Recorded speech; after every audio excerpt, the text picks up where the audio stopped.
Hi hello friends, എല്ലാവർക്കും നമ്മുടെ പവിത്രം season 2 ഒരു അപ്കമിങ് വിശേഷം കേട്ട് നോക്കിയാലോ. നമ്മുടെ വീഡിയോസ് ഒക്കെ കേൾക്കാൻ ഇഷ്ടമാണെങ്കിൽ ഒന്ന് ലൈക്ക് ചെയ്യാനും ഹൈപ്പ് ചെയ്യാനും മറക്കരുത്.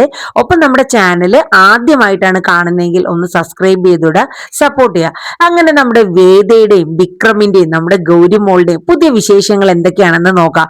ആകെ നമുക്ക് തിങ്കളാഴ്ച ദിവസമാണ് നമ്മുടെ ഹോട്ട്സ്റ്റാറിലൂടെ നമ്മുടെ പവിത്രം സീസൺ 2 കിട്ടുന്നത്. അതും 5 എപ്പിസോഡുകളും ഒരുമിച്ചായിട്ടാണ് ഞാൻ അപ്ലോഡ് ചെയ്യുന്നത്. അപ്പൊ നമ്മുടെ വീഡിയോസ് ഒക്കെ കാണാത്തവർ ആരെങ്കിലും ഒക്കെ ഉണ്ടെങ്കിൽ ഒന്ന് കണ്ട് സപ്പോർട്ട് ചെയ്യണേ. സ്കിപ്പ് ചെയ്ത് കാണരുത് കേട്ടോ, എല്ലാവരും സ്കിപ്പ് ചെയ്യാണ്ട് തന്നെ കാണണേ. അപ്പോ നമുക്ക് വിശേഷത്തിലോട്ട് പോകാം. അങ്ങനെ നമ്മുടെ ഗൗരിക്കുട്ടിയെ നോക്കാനായിട്ട് നമ്മുടെ വിക്രം ലാൻഡ് ചെയ്യണം അല്ലെ, ഒരു ബോഡി ഗാർഡ് എന്ന രീതിയിൽ. അങ്ങനെ ഗൗരിക്കുട്ടി എത്രയും പെട്ടെന്ന് ഈ വേതാളത്തിനെ ഇവിടെ നിന്ന് ഓടിക്കണം എന്ന രീതിയിലാണ് ഗൗരിക്കുട്ടി നിൽക്കുന്നത്. പക്ഷെ എന്തോ കുറച്ച് ദിവസങ്ങൾ കടന്നു പോകും തോറും വിക്രമിന്റെ സംസാരവും കഥകളും ഒക്കെ ഗൗരിമോൾക്ക് ഒരുപാട് ഇഷ്ടമാവുകയാണ്. അങ്ങനെ ഗൗരിമോള് പതിയെ വിക്രമിനെ, അതായത് തന്റെ ബോഡി ഗാർഡിനെ ഇഷ്ടപ്പെട്ടു തുടങ്ങിയാണ്. അവസാനം ഒരുപാട് കഥകളും മറ്റുമൊക്കെ പറഞ്ഞു കൊടുക്കുകയും മോള് പല സ്ഥലത്തും കൊണ്ടുപോയി. അങ്ങനെ അവൾക്ക് ഫുൾ ടൈം ഒരു നല്ലൊരു സന്തോഷമായിട്ട് തന്നെ അവളെ ഫുൾ ടൈം കൊണ്ടുപോകുന്ന കണ്ടപ്പോ ഗൗരിമോക്ക് വല്ലാത്തൊരു ഇഷ്ടം തോന്നുന്നു. അങ്ങനെ അമ്മ വിളിക്കുകയാണ്, വേദ എന്തൊക്കെയുണ്ട് വിശേഷം, പുതിയ ബോഡി ഗാർഡ് എങ്ങനെയുണ്ട്.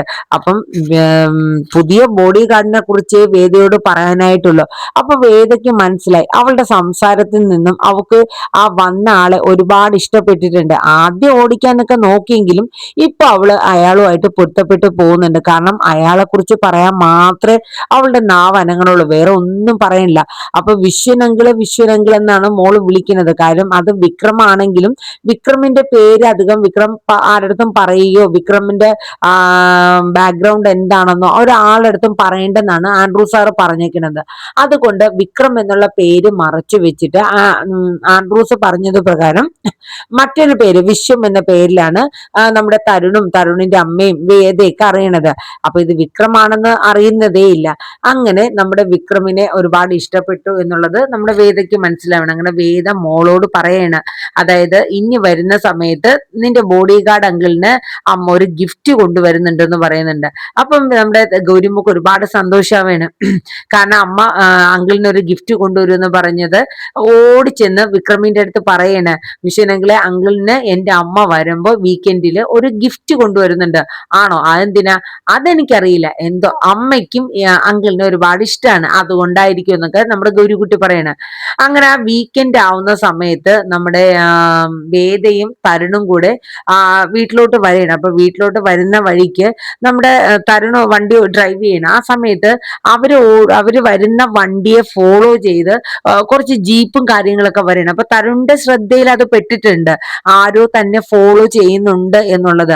അപ്പോഴേക്കും നമ്മുടെ തരുൺ പറഞ്ഞു, വേദ നമ്മളെ ആരോ ഫോളോ ചെയ്യുന്നുണ്ട്, നമ്മുടെ ജീവിതത്തിന് യാതൊരു ഉറപ്പുമില്ല, അതുകൊണ്ടാണ് ഞാൻ തന്നോട് പറയണത്, മറ്റൊന്നുമല്ല ആ ദേവരാജനുമായിട്ടുള്ള ഈ ഒരു ഡീലിങ്സ് നമുക്ക് വേണ്ടെന്ന് വെക്കുന്നതാണ് നല്ലത്.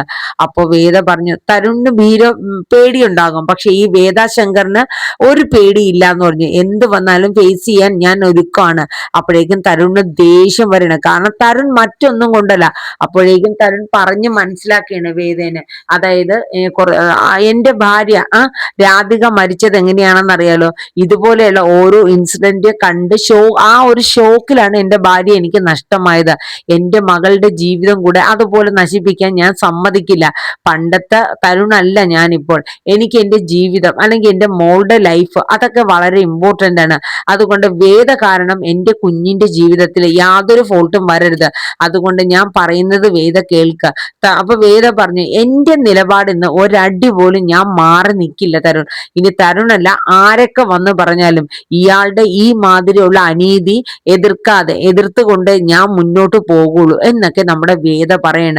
തരുണ് ദേഷ്യം വന്ന് തരുൺ ഓടിക്കുന്ന വണ്ടി ഫാസ്റ്റ് ആയിട്ട് ഓടിക്കണം. പക്ഷെ അപ്പോഴേക്കും ഈ ജീപ്പുകൾ ഈ വണ്ടി കവർ ചെയ്ത് അവരെ പിടിക്കുകയാണ് കേട്ടോ, ആര്, തരുണിനെയും നമ്മുടെ വേദേനെ. എന്നിട്ട് ഈ ഗുണ്ടകളെ കണ്ണ് കെട്ടി ഇവരെ വേറൊരു സ്ഥലത്തോട്ട് കൊണ്ടുപോവാണ്.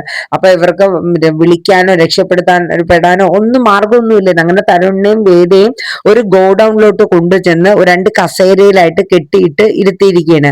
ഈ സമയം ഇവരുടെ കണ്ണിന്ന് ആ കെട്ടഴിക്കുമ്പോഴേക്കും ഇവര് നേരെ കാണുന്നത് ദേവരാജിനെയാണ്.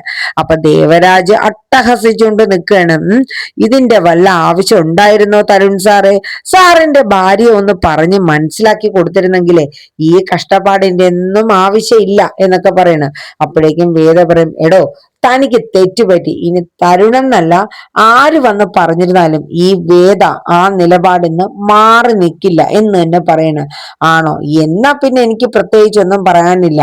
നിങ്ങളെ നേരം വെളുക്കണ വരെ ഇവിടെ ഇരുന്ന് ഇങ്ങനെ കുത്തി ആലോചിച്ച് എന്തെങ്കിലും മാറ്റം ഉണ്ടെങ്കിൽ ഈ ദേവരാജനെ ഒന്ന് അറിയിച്ചേക്ക് എന്ന് പറഞ്ഞിട്ട് ആ ഗുണ്ടകളെയൊക്കെ അവരെ ഏൽപ്പിച്ചിട്ട് ദേവരാജൻ വീട്ടിൽ പോവേണം കേട്ടോ. അപ്പൊ ഇതേ സമയം നമ്മുടെ തരുണിന്റെ അമ്മ സീതാമ്മ തരുണിനെയും വേദയും കാണാനില്ല, ഇത്രയും നേരമായിട്ട് എന്തുകൊണ്ടാ കാണാത്തെന്നും പറഞ്ഞ് അവര് രണ്ടുപേരുടെ മൊബൈലിലോട്ട് മാറി മാറി വിളിക്കുകയാണ്. പക്ഷെ മൊബൈൽ സ്വിച്ച് ഓഫ് ആണ്. ഇതേ സമയം അവര് താമസിക്കുന്ന വീട്ടിൽ വിളിച്ചു. അപ്പൊ അവിടെ നിന്ന് സർവന്റ് പറഞ്ഞു, ഇല്ല മാഡം അവര് ഇറങ്ങിയായിരുന്നു എന്നൊക്കെ പറഞ്ഞു. പക്ഷെ എത്തുന്ന നേരവും കഴിഞ്ഞ് ഇത്രയും നേരമായിട്ടും കണ്ടില്ല.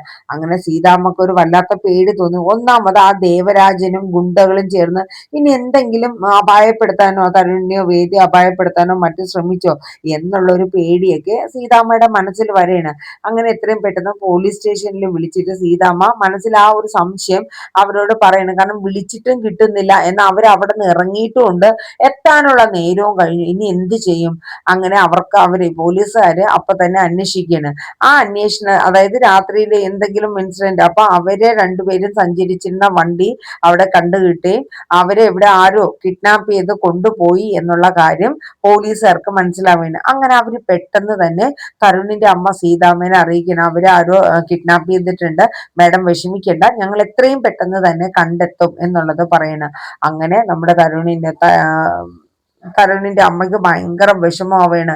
ഇനിയിപ്പോ എന്ത് ചെയ്യും? അങ്ങനെ തരുണിന്റെ അമ്മ അവിടെ നിന്ന് കരയാണ്. ഇതേ സമയം നമ്മുടെ വിക്രമ് നമ്മുടെ ഗൗരിക്കുട്ടിയും കൂടെ ഇങ്ങനെ സംസാരിച്ചുകൊണ്ടിരിക്കുകയാണ്.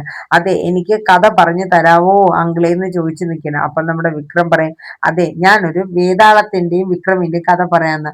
അപ്പൊ പറയും, എന്റെ അമ്മയും ഇതുപോലത്തെ ഒരുപാട് കഥകൾ പറഞ്ഞു തരാറുണ്ടെങ്കിലേ, അപ്പൊ ആ കഥ മതി എന്ന് പറഞ്ഞിട്ട് നമ്മുടെ വിക്രത്തിനെ കൊണ്ട് ആ കഥകളൊക്കെ പറയിപ്പിക്കുന്നു.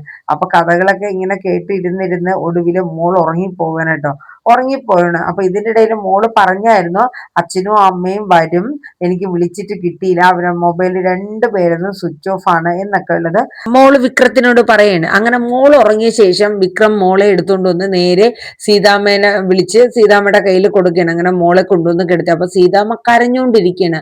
ആ സമയം നമ്മുടെ വിക്രം ചോദിക്കുന്നുണ്ട്, അല്ല എന്താ മേഡം കരയുന്നത്?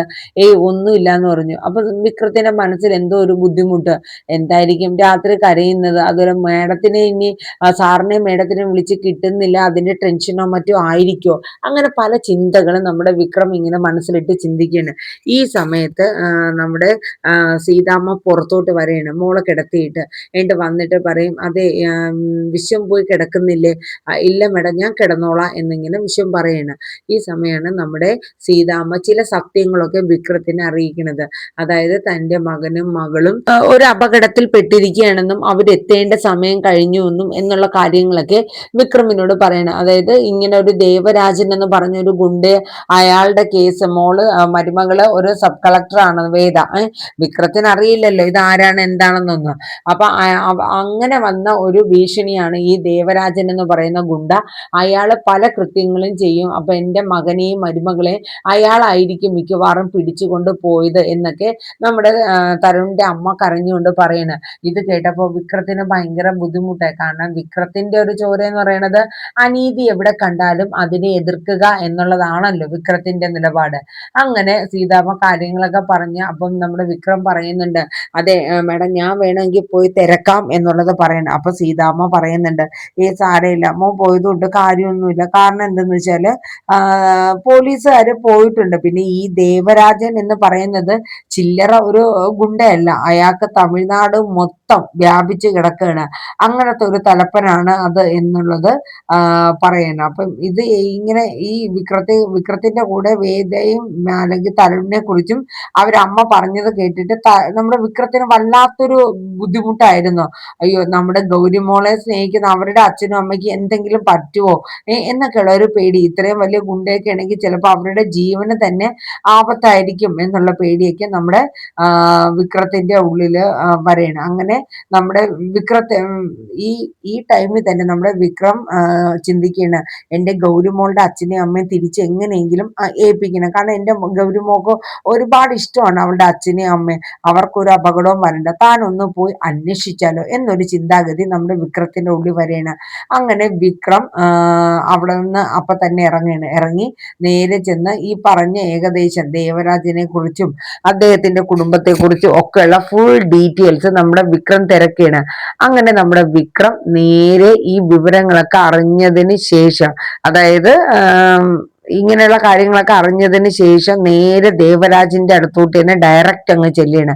ചെന്നിട്ട് ചോദിക്കും, നിങ്ങളാണോ ദേവരാജൻ എന്ന് ചോദിക്കും. ആ സമയം ദേവരാജ് ചോദിക്കുകയാണ്, അല്ല നീ ആരാടാ ഈ ഒരു താവളത്തിലോട്ട് വരാൻ, നീ എവിടെന്നാ വന്നത് എന്നൊക്കെ ചോദിക്കണം. അപ്പൊ വിക്രം ചിരിച്ചുകൊണ്ട് പറയും, അതാരെങ്കിലും ആയിക്കോട്ടെ, അതവിടെ നിൽക്കട്ടെ. അതെ, തരുൺ സാറും സാറിന്റെ ഭാര്യ നിങ്ങളുടെ കസ്റ്റഡിയിൽ ഉണ്ടോ ഇല്ലയോ എന്നുള്ളത് മാത്രം അറിഞ്ഞാൽ മതി. അഥവാ ഉണ്ടെങ്കിൽ ഇപ്പൊ എന്തേന്ന് നമ്മുടെ ദേവരാജൻ ചോദിക്കുന്നത്. ഉണ്ടെങ്കിൽ ഞാൻ അവരെ കൊണ്ടുപോകും, അതിന് വേണ്ടിയിട്ടാണ് ഞാൻ വന്നതെന്ന് പറയണേ. എങ്കിൽ പിന്നെ അതൊന്ന് കാണണമല്ലോടാ എന്ന് പറഞ്ഞിട്ട് കുറെ ഗുണ്ടകളുണ്ട്. ഈ ഗുണ്ടകളെ എല്ലാം അങ്ങോട്ട് കാണിച്ചു കൊടുക്കുകയാണ്. എന്നിട്ട് വിക്രം അതിൽ ഒരു ഗുണ്ട നേരെ വിക്രമിന്റെ നേരെ ഇങ്ങനെ പറന്നു വരെയാണ് വിക്രത്തിനെ തല്ലാനായിട്ട്. ഒറ്റ വിക്രം കൊടുക്കുകയാണ്. അവൻ പറന്ന് ചെന്നാണ് വീണത്. അതോടുകൂടി മുന്നോട്ട് വന്ന ഗുണ്ടകളൊക്കെ ഒരു സ്റ്റെപ്പ് പിന്നോട്ട് വെക്കുകയാണ്. നമ്മുടെ ദേവരാജനെ അതിശയിച്ചു പോവുകയാണ്. ഇവൻ ആള് ചില്ലറക്കാരനൊന്നും അല്ല, വിക്രമിനെ കുറിച്ച് മനസ്സിൽ കരുതുക. അങ്ങനെ ഓരോരുത്തരായിട്ട് വിക്രമിനെ ആക്രമിക്കാൻ വരെയാണ്. ഒരു 10-15 മിനിറ്റ് കൊണ്ട് തന്നെ വിക്രം എല്ലാത്തിനെയും അടിച്ച് നിരത്തുകയാണ്. എന്നിട്ട് ദേവരാജനെ ചെന്ന് ഷർട്ടെ പിടിക്കും. എടോ, തന്നോട് മര്യാദയ്ക്കാണ് ഞാൻ ചോദിക്കുന്നത്, തരുൺ സാറും സാറിന്റെ വൈഫും എവിടെയാ? എന്തെങ്കിലും ഒരു പോറൽ വന്നാ താൻ പിന്നെ ജീവനോടെ ഇരിക്കില്ല എന്നുള്ളത് വിക്രം ദേവരാജനോട് പറയണം. അങ്ങനെ ദേവരാജ് തരുണും വേദയും അവരെവിടെയാണ് കെട്ടിയിട്ടേക്കുന്നത് എന്നുള്ളത് ദേവരാജ കാണിച്ചു കൊടുക്കുന്നത്. അങ്ങനെ ദേവരാജനെ നമ്മുടെ വിക്രം ഇടിച്ച് ഒരു റൂമിലോട്ടാക്കി പൂട്ടിയിടുകയാണ്. അതിനുശേഷം തരുണിനെയും നമ്മുടെ വേദയും വിക്രമും ഇതുവരെ കണ്ടുമുട്ടിയിട്ടേ ഇല്ല. അങ്ങനെ നമ്മുടെ വിക്രം അവരടുത്തോട്ട് ചെല്ലുകയാണ്. അടുത്തോട്ട് ചെല്ലും തോറും വിക്രമിന് പെട്ടെന്ന് വേദയുടെ ഒരു രൂപം ഓർമ്മ വരെയാണ്. അത് വേദയെ പോലെ തോന്നുകയാണ്. പക്ഷെ വിക്രം അവിടെ ചെല്ലണതും വേദ അന്താളിച്ച് ഇങ്ങനെ നിൽക്കുകയാണ്. തന്റെ വിക്രം ഈ സമയത്ത് തന്നെ രക്ഷിക്കാനായിട്ട്, എവിടെയും തനിക്ക് എന്ത് ദോഷം അല്ലെങ്കിൽ എന്ത് അപകടം വന്നിരുന്നാലും ആ നിമിഷം പറന്നെത്തുന്ന ഒരാളാണ് വിക്രം. ആ വിക്രം തന്നെ തന്റെ ഈ അവസ്ഥയിൽ രക്ഷപ്പെടുത്താനായിട്ട് വരെയാണ്. ഇതിനിടയിൽ വേദയും വിക്രമും തമ്മിൽ ഈ ദേവരാജൻ പോയതിനു ശേഷം ഈ കേസിൽ നിന്ന് നമുക്ക് ബാക്കപ്പ് ചെയ്യാന്നൊക്കെ നമ്മുടെ തരുൺ പറഞ്ഞുവെങ്കിലും വേദ അതിൽ നിന്ന് ഒരു അശേഷം പിന്മാറില്ല. അങ്ങനെ നിന്ന സമയത്താണ് ഇവരെയൊക്കെ ഇടിച്ച് നിരത്തിക്കൊണ്ട് നമ്മുടെ വിക്രം അടുത്തോട്ട് ചെല്ലണം. അങ്ങനെ ഇവര് തമ്മിൽ പരസ്പരം കാണുമ്പോൾ അതിശയപ്പെട്ടു പോവാണ്. കാരണം ഇത്രയും നാളും ഇത്രയും തന്റെ അടുത്ത് ഉണ്ടായിട്ട് കൂടി വേദ തന്നെ കാണാൻ വന്നിട്ടില്ല എന്നുള്ളതൊക്കെ നമ്മുടെ വിക്രം ചിന്തിക്കുകയാണ്. വിക്രമിന്റെ കണ്ണ് നിറയാണ്. ആ സമയം തരുൺ പറയുന്നുണ്ട്, ഓ വിശ്വം, നീയാണോ ഇവിടെ വന്നത്? നീയാണോ ഈ ഗുണ്ടകളെയൊക്കെ അടിച്ചു നിരത്തിയത് എന്നൊക്കെ പറഞ്ഞിട്ട് വിശ്വം നമ്മുടെ വിക്രത്തിന് ഒരു ഷേക്കൻ്റെ ഒക്കെ കൊടുക്കുകയാണ്. എന്നിട്ട് വിശ്വം നിറകണ്ണുകളോട് വേദയെ നോക്കുകയാണ്. അപ്പോഴും തരുൺ പറയുന്നുണ്ട്, ഇതാണ് എൻ്റെ ഭാര്യ, സബ് കളക്ടറാണ് എന്നൊക്കെ പറഞ്ഞിട്ട് വിശ്വത്തിന് നമ്മുടെ തരുൺ നമ്മുടെ വേദയെ പരിചയപ്പെടുത്തി കൊടുക്കുകയാണ്. അപ്പോഴേക്കും ഞെട്ടലോടുകൂടി വിക്രം ചിന്തിക്കുകയാണ്, അതായത് ഗൗരിമോളുടെ അമ്മ വേദ, അപ്പൊ തരുൺ സാറിന്റെ ഭാര്യ, അതായത് തന്നെ എന്നേക്കുമായിട്ട് ഉപേക്ഷിച്ച് വേദ മറ്റൊരു ജീവിതം കണ്ടെത്തി എന്നുള്ള ആ ഒരു ഞെട്ടലില് വിക്രം വിഷമിച്ച് നിൽക്കാനേട്ടോ. അങ്ങനെ അവിടെ നിന്ന് രക്ഷപ്പെട്ടുകൊണ്ട് അവസാനം പോലീസിനെയൊക്കെ വിളിച്ചറിയിച്ച് ഈ ഗുണ്ടകളെയൊക്കെ പിടിച്ച് മാറ്റി ഒക്കെ റെഡിയാക്കി കൊണ്ടുപോകുന്നുണ്ട്. അപ്പൊ ദേവരാജനെ ഇതിന്റെ ഇടയിൽ പൂട്ടിയിട്ടൊക്കെയാണ്. അങ്ങനെ ദേവരാജനെ പോലീസ് അറസ്റ്റ് ചെയ്യാനൊക്കെ ആയിട്ട് പോകുന്നുണ്ട്. കാരണം ഇങ്ങനെ ഒരു സബ് കളക്ടറെയും അതുപോലെ ഒരു DYSPനെ തട്ടിക്കൊണ്ടു പോവാന്നൊക്കെ പറയുന്ന അത്ര നിസ്സാരമായ ഒരു കാര്യമല്ലല്ലോ. അങ്ങനെ ആ ഒരു ഇതില് അവരവിടെ നിന്ന് പോവാണ്. അങ്ങനെ നമ്മുടെ തരുൺ നമ്മുടെ വിക്രത്തിനോട് താങ്ക്സ് ഒക്കെ പറയുന്നുണ്ട്. അങ്ങനെ അവര് തിരിച്ച് വീട്ടിലെത്തുന്നുണ്ട്. വേദയ്ക്ക് ആകെ ഷോക്കായി പോവാണ്. തനിക്ക് ഈ സത്യങ്ങളൊന്നും പറയാനും പറ്റില്ല. അല്ലെ, മുന്നേ ഒന്നും പറയാൻ പറ്റാത്തൊരവസ്ഥയായിപ്പോയി വേദയ്ക്ക്. അങ്ങനെ വീട്ടിലെത്തിയാണ്. അങ്ങനെ അവരെല്ലാരും അവിടെ കൊണ്ടാക്കിയ ശേഷം വിക്രം കിടക്കുന്നിടത്ത് ചെന്നിട്ട് പൊട്ടി പൊട്ടി കരയാണ്. കാരണം തനിക്ക് ഇങ്ങനെ ഒരു അവസ്ഥ വന്നല്ലോ എന്ന രീതിയിൽ തൻ്റെ സ്വന്തം മകളുടെ അച്ഛൻ, അതായത് തൻ്റെ ഭർത്താവായ വിക്രം മുന്നിൽ വന്നിട്ടും ഇത് നമ്മുടെ മകളാണ് എന്നുള്ളത് പറയാൻ വേദയ്ക്ക് പറ്റാതെ പോവാണ്. അതിന് പകരം നമ്മുടെ തരുൺ പറഞ്ഞത് എൻ്റെ ഭാര്യയാണെന്നും എൻ്റെ മകളാണെന്നും എന്നൊക്കെയുള്ള ആ അസത്യങ്ങളാണ് തരുൺ പറഞ്ഞത്. അങ്ങനെ വേദയ്ക്ക് എന്ത് പറയണമെന്നറിയില്ല. അങ്ങനെ നമ്മുടെ വിക്രം അവരുടെ അടുത്തൊക്കെ പറഞ്ഞിട്ട് കിടക്കാനായിട്ട് പോയിട്ട് അവിടെ പോയി മാറിയിരുന്ന് ഏങ്ങി കരയാണ്. കാരണം താൻ വിശ്വസിച്ച, താൻ സ്നേഹിച്ച, തന്നെ മനസ്സിലാക്കിയ തൻ്റെ വേദ എന്നേക്കുമായിട്ട് തന്നിൽ നിന്ന് നഷ്ടപ്പെട്ടു എന്നുള്ള കാര്യം നമ്മുടെ വിക്രം മനസ്സിലാക്കിയാണ്. പക്ഷെ വേദയുടെ അവസ്ഥ അതീന്ന് ഇതായിരുന്നു. കാരണം വേദയ്ക്ക് ഒന്നും പറയാൻ പറ്റാത്ത അവസ്ഥ. വിക്രത്തിനോട് എവിടെ നിന്ന് തുടങ്ങണം, അല്ലെങ്കിൽ എന്താണ് നടന്നത്, എങ്ങനെ പറഞ്ഞ് മനസ്സിലാക്കും എന്നുള്ളത് അങ്ങനെ ആകെ വിഷമത്തിൽ ഇരിക്കണം. അങ്ങനെ നമ്മുടെ വിക്രം അവിടെ പുറത്ത് ഇരുന്ന് കരയണത് വേദ കാണുന്നുണ്ട് കേട്ടോ. വേദയ്ക്ക് ഒന്നും ചെയ്യാൻ പറ്റാത്ത അത്രയും സിറ്റുവേഷൻ ആയിപ്പോയി. അപ്പം വേദ ഒരു കാര്യം മനസ്സിൽ തീരുമാനിക്കുന്നുണ്ട്, മറ്റൊന്നുമല്ല, ഈ സത്യങ്ങളൊക്കെ താൻ എങ്ങനെയാണ് ഇനി വിക്രത്തോട് പറയുന്നത് എന്നോർത്തിട്ട് വേദയ്ക്കും വല്ലാത്തൊരു ടെൻഷനാണ്. പക്ഷെ ഇത് പറയാണ്ടിരുന്നാൽ ഇനി പറ്റില്ല. തൻ്റെയും തൻ്റെ വിക്രത്തിന്റെയും മകളാണ് ഗൗരി എന്നുള്ള സത്യം വിക്രം തിരിച്ചറിയണം എന്നിങ്ങനെ നമ്മുടെ വേദ മനസ്സിലാക്കണം കേട്ടോ. പക്ഷെ വിക്രത്തിന് എന്തോ ഇതൊക്കെ കണ്ടിട്ട് താൻ ഇത്രയും നാളും ഇത്രയും അടുത്തുണ്ടായിട്ട് കൂടി താൻ സ്നേഹിച്ച വേദ തന്നെ തേടി വന്നില്ലല്ലോ എന്നോർത്ത് വിക്രത്തിന് ഭയങ്കര ബുദ്ധിമുട്ടായിരുന്നു കേട്ടോ. അങ്ങനെ നമ്മുടെ തരുൺ നമ്മുടെ വിക്രത്തിന്റെ അടുത്തോട്ട് ചെല്ലുകയാണ്. എന്നിട്ട് തരുൺ പറയുന്നുണ്ട്, ഞാൻ ഒരുപാട് കടപ്പാടും നന്ദിയും വിശ്വത്തിനോട് അറിയിക്കുകയാണ്. കാരണം ഞങ്ങളെ രക്ഷിച്ചതിൽ ഒരുപാട് നന്ദിയുണ്ട് വിശ്വം എന്നൊക്കെ പറയണ. അത് സാരമില്ല സാർ, ഞാൻ പിന്നെ ഇവിടുത്തെ മേഡം അമ്മ പറഞ്ഞതനുസരിച്ച് വന്ന് നോക്കിയതാണ്, അപ്പൊ അതുകൊണ്ടാണ് എന്നൊക്കെ പറഞ്ഞു. അങ്ങനെ അതൊക്കെ പറഞ്ഞിട്ട് തരുൺ നേരെ റൂമിൽ പോവുകയാണ്. ഈ സമയം പോലീസ് സ്റ്റേഷനിൽ നിന്നും തരുണിനെ വിളിക്കുകയാണ്. അതായത് ഇത്രയും വലിയ പ്രഗത്ഭനായ ഗുണ്ടയായ ദേവരാജിനെ, അത്രയും വലിയ ഗുണ്ടകളെ അടിച്ചു നിരത്തി സാറിനെയും വൈഫിനെയും രക്ഷിക്കാൻ കഴിവുണ്ടെങ്കിൽ അവൻ ചില്ലറക്കാരനല്ല എന്നുള്ളതാണ് ബാക്കി പോലീസുകാരുടെ ഒക്കെ അഭിപ്രായം. അങ്ങനെ അവര് തരുണിന്റെ അടുത്ത് പറയുന്നുണ്ട്, എന്തായാലും അവിടെ വന്നിരിക്കുന്ന ആ ബോഡി ഗാർഡ് ചില്ലറക്കാരനൊന്നും അല്ല, നിസാരനായിട്ട് സാറ് കണക്കാക്കണ്ട, അവൻ എന്തായാലും ആളൊരു മിടുമിടുക്കൻ തന്നെ. അപ്പൊ ഇത് കേൾക്കുമ്പോൾ നമ്മുടെ തരുൺ മനസ്സിലാലോചിക്കുകയാണ്, ഇതാരായിരിക്കും വിശ്വം ഇത്രയും നല്ല. കാരണം വെച്ചാൽ തരുണും ഒരു ഇതാവാണ്. കാരണം ഇത്രയും പേരെയൊക്കെ അടിച്ചിട്ട് അവരെ രക്ഷിക്കാന്ന് പറയണത് ഒരു ചില്ലറ കാര്യമൊന്നുമല്ല, ആള് മിടുക്കനാണ് എന്നുള്ളത്. അങ്ങനെ നമ്മുടെ തരുൺ നേരെ ആൻഡ്രൂസിനെ വിളിക്കുകയാണ്. അതായത് ഈ വിശ്വം എന്ത് ചെയ്യായിരുന്നു, വിശ്വത്തെ കുറിച്ചുള്ള ഡീറ്റെയിൽസ് ഒക്കെ എനിക്ക് വേണം. എന്താ സാർ പെട്ടെന്ന് അങ്ങനെ വിശ്വത്തെ കുറിച്ച് ചോദിക്കുന്നത് എന്ന് ആൻഡ്രൂസ് തിരിച്ചു ചോദിച്ചു. അപ്പം നമ്മുടെ തരുൺ പറഞ്ഞു, അതെ ഒന്നുമല്ല, എനിക്കറിയണം. കാരണം അവൻ ഒരു സാധാ ചില്ലറ ഒരു ബോഡി ഗാർഡായിട്ട് അവനെ കണക്കാക്കാൻ പറ്റില്ല, അതുകൊണ്ടാണെന്ന് പറയാം. അപ്പോ ഞാൻ നേരിട്ട് വരാം, ആൻഡ്രൂസ് അവിടെ ഉണ്ടാവില്ലേ എന്നൊക്കെ ചോദിക്കണം. അപ്പൊ ആൻഡ്രൂസ് പറഞ്ഞു, ഞാൻ ഇവിടെ ഉണ്ട് സാറേ. അങ്ങനെ തരുൺ നേരിട്ട് ആൻഡ്രൂസിന്റെ അടുത്ത് ചെന്നിട്ട് നമ്മുടെ വിശ്വത്തെക്കുറിച്ച്, വിശ്വം എന്ന് പറയുന്നത് നമ്മുടെ വിക്രത്തെ കുറിച്ച് കാര്യങ്ങളൊക്കെ തിരക്കിയാണ്. അപ്പൊ ആൻഡ്രൂസ് പറഞ്ഞു, സാറേ ഒരു പ്രത്യേക സാഹചര്യത്തില് അവന്റെ പേര് പോലും മാറ്റി പറയണമെന്ന് ഞാനാ പറഞ്ഞത്. അവന്റെ പേര് വിക്രം എന്നാണ് എന്ന് പറയും. അവൻ ഒരു ജയിൽ പുള്ളിയായിരുന്നു, ചെയ്യാത്ത തെറ്റിന് 2 പ്രാവശ്യം ജയിലിൽ കിടന്ന വ്യക്തി. ഇത് കേൾക്കണതും തരുണിന് ഭയങ്കര ഷോക്കാവാണ്. കാരണം തൻ്റെ മകളെ എവിടെയോ കിടന്ന ഒരു ജയിൽ പുള്ളിയാണോ താൻ ഏൽപ്പിച്ചത്, അത് തരുണിന് ഒട്ടും ഉൾക്കൊള്ളാൻ പറ്റാത്ത ഒരു അവസ്ഥയായിരുന്നു. അങ്ങനെ ആൻഡ്രൂസ് പറഞ്ഞു, സാർ ഞാൻ പറയണത് മുഴുവനായിട്ട് സാർ കേൾക്കണം, എനിക്ക് ഒന്നും കേൾക്കണ്ട, താൻ ഇനി ഒന്നും പറയണ്ട, തന്നെ ഞാൻ വിശ്വസിച്ചു, അതാണ് ഞാൻ ചെയ്ത തെറ്റ് എന്ന് പറഞ്ഞിട്ട് തരുൺ അവിടെ നിന്ന് വണ്ടി എടുത്തുകൊണ്ട് പോവുകയാണ്. നേരെ വീട്ടിലെത്തിയിട്ട് വിക്രം എന്നിങ്ങനെ വിളിക്കണം. അപ്പോഴേക്കും നമ്മുടെ വിക്രം ഞെട്ടി എണീക്കണം. വിക്രത്തിന് മനസ്സിലായി മറ്റൊന്നുമല്ല, വിശ്വം എന്ന പേര് കള്ളപ്പേരാണെന്നും വിക്രം വിളിക്കുന്നത് താനായ, അതായത് യഥാർത്ഥ വിക്രത്തിനെയാണ് എന്നുള്ളത് മനസ്സിലാവണം. അങ്ങനെ വിക്രം സത്യങ്ങളെല്ലാം സാറ് മനസ്സിലാക്കി, തരുൺ സാർ എന്തൊക്കെയോ സത്യങ്ങൾ എന്നെ കുറിച്ച് മനസ്സിലാക്കി എന്നറിഞ്ഞ് വിക്രം വെളി വരെയാണ്. നിന്റെ പേര് വിക്രമാണോ എന്ന് ചോദിക്കുക. അതെ സാറേ വിക്രമാണെന്ന് പറയാം. നീ എന്തുകൊണ്ടാ നിന്റെ പേര് എന്നിൽ നിന്ന് മറച്ചു വെച്ചെന്ന് ചോദിക്കണ. അത് മറ്റൊന്നും കൊണ്ടല്ല, ആൻഡ്രൂ സാറ് പറഞ്ഞിട്ടാണ് സാർ എന്ന് പറഞ്ഞു. ഞാൻ സത്യങ്ങളൊക്കെ പറയാന്ന് കരുതി തന്നെയാണ് വന്നത്. പക്ഷെ സാർ അങ്ങനെ പറഞ്ഞപ്പോ ഞാൻ പിന്നെ അത് ആ പേര് മറ്റൊരു പേര് തന്നെ ഇവിടെ അറിയട്ടെ എന്ന് കരുതി. അപ്പം തരുൺ പറയണേ, ഇനി നിന്റെ സേവനം എന്റെ മകൾക്കില്ല. ഒരു ജയിൽ പുള്ളിയായ നീ ഇനി ഇവിടെ നിൽക്കണ്ട. അപ്പൊ ഈ സമയം തരുണിന്റെ അമ്മയും നമ്മുടെ വേദയൊക്കെ തരുണിന്റെ ഒച്ച കേട്ട് വെളി വരേണ്. അങ്ങനെ വേദയുടെ മുന്നിൽ വെച്ച് വിക്രത്തിന് നീ ഇറങ്ങി പൊക്കോളാൻ പറയണം. ശരി, സാറിന് എന്നെ ഇവിടെ നിൽക്കണത് ഇഷ്ടമില്ല എന്നുണ്ടെങ്കിൽ ഞാൻ പൊക്കോളാം. പക്ഷെ സാർ എന്നെ കുറ്റപ്പെടുത്തണ്ട. കാരണം ഞാനൊരു ജയിൽ പുള്ളി ആയിരുന്നു എന്നുള്ളത് സത്യമാണ്. പക്ഷെ ഞാൻ ഒരു തെറ്റും ചെയ്യാതെ ജയിലിലായ ഒരു ജയിൽ പുള്ളിയാണ് എന്നുള്ളത്. നിന്റെ കഥകളൊന്നും എനിക്ക് കേൾക്കണ്ട എന്ന് ഇങ്ങനെ നമ്മുടെ തരുൺ പറയണം. നീ വേഗം ഇവിടെ നിന്ന് പൊക്കോണം. എന്റെ മോക്കിന് നിന്റെ സേവനം വേണ്ട.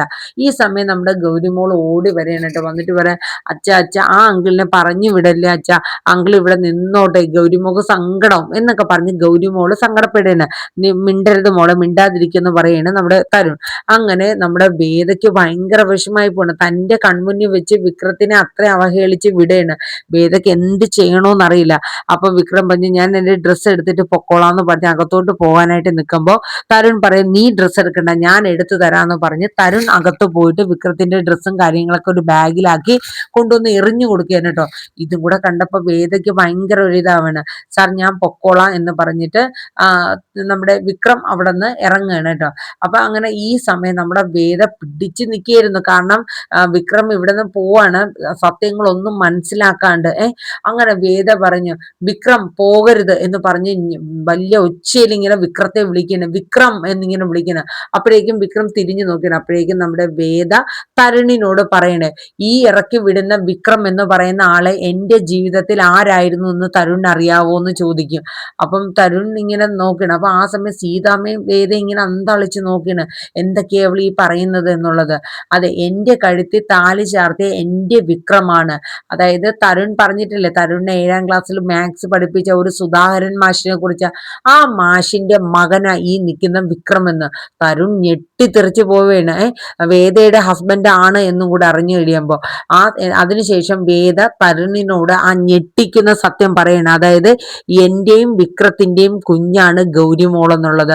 അത് കേൾക്കണതും തരുൺ ആകെ മെന്റലി അങ്ങ് ഇതായി പോവണ്. സീതാമ്മ വായില് ഇങ്ങനെ കൊണ്ട് കൈ പൊത്തിപ്പോവണ്. കാരണം പെട്ടെന്ന് തരുൺ ഈ സത്യങ്ങളൊക്കെ കേൾക്കുമ്പോ അവന്റെ മാനസികാവസ്ഥ എന്തായിരിക്കും എന്നതോർത്തിട്ട് സീതാമ്മയും ഒരു നിമിഷം ഞെട്ടി വിറച്ചു പോവൻ കേട്ടോ.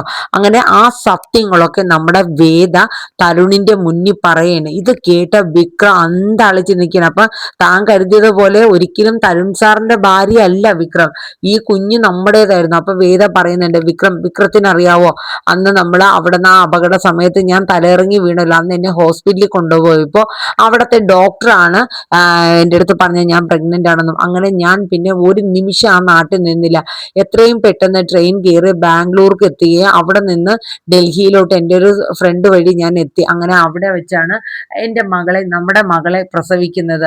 എന്നിട്ട് വേദം ഉണ്ടായ കാര്യമൊക്കെ പറയണം. അതായത് ശ്രീകാന്ത് എന്നെയും എൻ്റെ കുഞ്ഞിനെയും കൊല്ലാനായിട്ട് ഗുണ്ടകളെ വിടുകയും അവിടെ വെച്ച് ഡോക്ടറുടെയും നേഴ്സുമാരുടെ സഹായത്തോടു കൂടി തന്നെ ഈ കുഞ്ഞിനെ ഞാൻ പ്രസവിച്ചു. പക്ഷെ ആ സമയം തരുൺ സാറിന്റെ ഭാര്യ രാധികയും കുഞ്ഞും മരണപ്പെട്ടു എന്നുള്ള കാര്യം കൂടെ അറിയണം. അപ്പോഴ് തരുണിന് ഇതെല്ലാം കൂടെ ഒരുമിച്ച് ഇങ്ങനെ പിടപെടേന്ന് കേൾക്കുമ്പോൾ തരുണിനെ ഉൾക്കൊള്ളാൻ പറ്റാത്തൊരു സിറ്റുവേഷൻ ആയിപ്പോയി. പക്ഷെ ഈ സത്യങ്ങളൊക്കെ അറിയാവുന്ന ഒരാളുണ്ട് ആ ഹോസ്പിറ്റലിലെ ഡോക്ടറും നേഴ്സും ഈ നിൽക്കുന്ന തരുൺ സാറിന്റെ അമ്മയും എന്നിങ്ങനെ പറയണം കേട്ടോ. അവരാകെ അന്താളിച്ച് നിൽക്കണം. അവർക്കും ഒന്നും പറയാൻ വായിലൊരു വാക്കോ അല്ലെങ്കിൽ എന്താ പറയണേന്ന് ഒന്നും ഒരു മനസ്സിലാക്കാൻ പറ്റാത്ത ഒരു സിറ്റുവേഷൻ ആയി പോവുകയാണ്. അപ്പം ഈ ഒരു സിറ്റുവേഷനിൽ വേദ തന്റെ ഭർത്താവിനെയും മകളെയും ചേർത്ത് പിടിച്ചുകൊണ്ട് തന്നെ തരുണിന്റെ അടുത്ത് ആ സത്യങ്ങളൊക്കെ വെളിപ്പെടുത്തുന്ന സീനാണ് ഇനി നമ്മുടെ പവിത്രം സീസൺ 2 വരുന്നത്. പക്ഷെ ഈ സത്യങ്ങൾ അറിയുന്ന തരുൺ ഇത് ഏത് രീതിയിൽ ഉൾക്കൊള്ളും എന്നുള്ളതിനെ കുറിച്ച് നമുക്കറിയില്ല. ഒരു പക്ഷേ ചിലപ്പോൾ വേദയും വിക്രമിനെയും മനസ്സിലാക്കാൻ ശ്രമിക്കും. പക്ഷെ എങ്കിലും ഗൗരിമോളുടെ നഷ്ടം തരുണിനെ അത് വല്ലാണ്ട് ഒലയ്ക്ക് തന്നെ ചെയ്യും കേട്ടോ. അപ്പം അതിന്റെ വിശേഷങ്ങളൊക്കെയാണ് അടുത്ത ആഴ്ചയിൽ നമ്മുടെ പവിത്രം സീസൺ 2 വരുന്നത്. നമ്മുടെ ഈ അപ്കമിങ് റിവ്യൂ എല്ലാവരും ഒന്ന് സ്കിപ്പ് ചെയ്യാണ്ട് കേൾക്കുക. കേട്ട് ഇഷ്ടപ്പെടുകയാണെങ്കിൽ ഇഷ്ടമായെങ്കിൽ ഒന്ന് ലൈക്ക് ചെയ്യാനും ഹൈപ്പ് ചെയ്യാനും മറന്നു പോകണ്ട. ഒപ്പം നമ്മുടെ ചാനൽ ആദ്യമായിട്ടാണ് കാണുന്നതെങ്കിൽ ഒന്ന് സബ്സ്ക്രൈബ് ചെയ്തുകൂടെ സപ്പോർട്ട് ചെയ്യുക. എല്ലാവർക്കും നല്ലൊരു ശുഭദിനം പറഞ്ഞുകൊണ്ട് തന്നെ നമ്മുടെ പവിത്രം സീസൺ 2 അപ്കമിംഗ് റിവ്യൂ ഞാൻ ഇവിടെ വൈൻഡപ്പ് ചെയ്യാണ്. താങ്ക്